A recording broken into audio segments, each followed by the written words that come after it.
Samantala, posibleng dumulog sa Korte Suprema ang company Vice President Sara Duterte kaugnay ng impeachment hearing laban sa kanya. Ngunit wala pang pinal na desisyon sa ngayon ayon sa defense team. Narito ang ulat ni Jason Rubrico. Inihayag ng defense team ni Vice President Sara Duterte na ikinukonsidera nila ang paglapit sa Korte Suprema kaugnay ng impeachment proceedings sa Kamara. Ngunit ayon kay Attorney Michael Poa, spokesperson ng grupo, wala pang pinal na desisyon tungkol dito.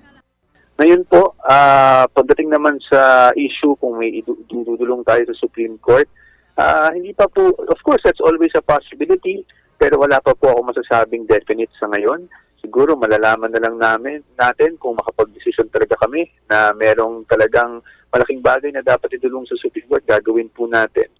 Kaugnay naman ang planong subpina ng House Committee on Justice, iginit ni Poa na handa silang suriin ang legalidad nito. Matatanda ang sinabi ni Congressman Terry Ridon na posibleng ipasubpina ang income tax returns at business records ni VP Sara, pati na ng asawa nitong si Attorney Manasseh Carpio. Doon naman po sa mga sinasabing mag-issue ng subpoena, yan naman po ay may powers under the rules ng House, no? May powers mag-issue ng subpoena.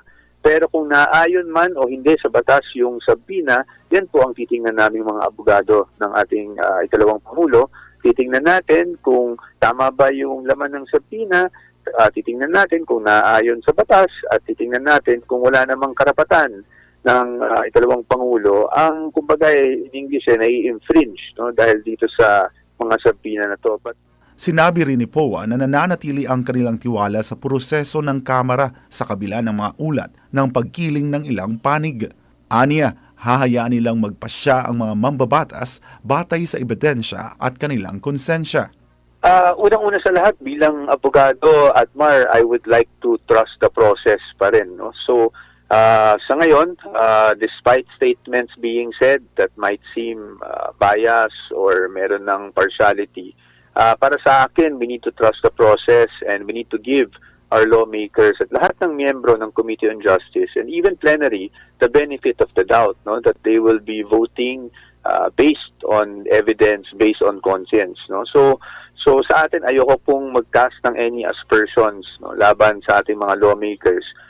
Dagdag pa ni Poa, handa ang kampo kung sakaling umabot ang usapin sa impeachment trial sa Senado. Iginit niya na nasa mga complainant ang obligasyon na maglatag ng matibay na ebidensya at hindi sapat ang puro alegasyon lamang. Kasi maraming mga lumalabas na statements na tila ba'y may conclusion na may pagkakasala o may mga impeachable offenses na nakumit ang ating Vice Presidente. Tandaan lang po natin, no, that the burden of proof lies with the complainants. Sila po ang nag-complain, sila po ang naghain ng mga reklamo, so dapat sila ang may ebidensya. At kasi parati lang sinasabi, hindi sumasagot ang Vice Presidente. Well, hindi sumasagot ang Vice Presidente kasi wala namang dapat sagutin sa ngayon. Para sa kampo ng Vice Presidente, hindi katotohanan ang maligasyon kung wala itong basehan at ebidensya. Para sa Diyos at sa Pilipinas kung mahal, ako si Jason Rubrico, SM9 News. Ayun po, attorney, ano po masasabi niyo dito sa ulat na ito? Ano namang isusupina nila? Unang-una, hindi ba nag-ruling na nga sila sufficient in form and substance?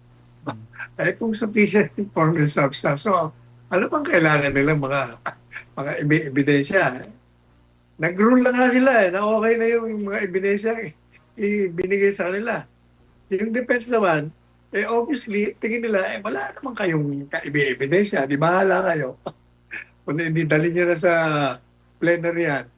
Anyway, gaya na sinabi ko sa inyo, moro-moro lang naman po lahat yan. Walang mangyayari yan. Tuloy ang impeachment. Pagdating sa Kongreso, bobotohan yan. Yung 215 na boto nung nakaraang taon na impeachment, bababaw ang bilang noon. Dramatically, that will decrease. Pero makakapasa pa rin. May tatransmit sa Senado. Pero hanggang doon na lang sila.